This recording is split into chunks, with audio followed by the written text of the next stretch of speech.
Tinawag na close call o maswerte na kaligtas ang biktima ng tuklaw ng cobra sa New Israel Makilala, ayon sa isang wildlife volunteer group na tumulong sa pag-assess ng insidente.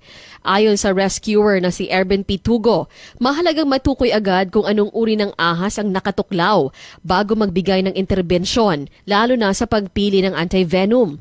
Sa kaso na magsasaka ay hindi niya agad nalaman kung ano ang tumuklaw sa kanya habang nasa sakahan.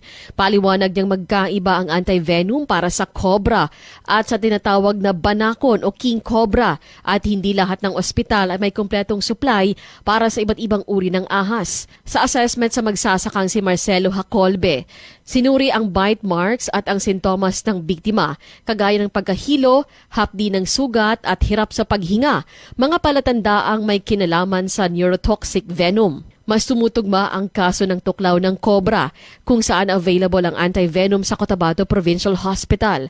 Anya, mabuti na lang at doon unang tinakbo ang magsasaka. Samantala, wala namang anti-venom para sa banakon sa nasabing ospital at pinakamalapit na meron ay nasa SPMC Davao City pa.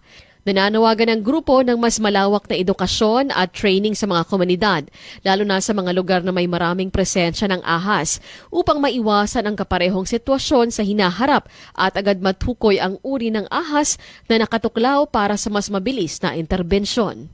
Cherry May Tapia, NDBC Bida Balita.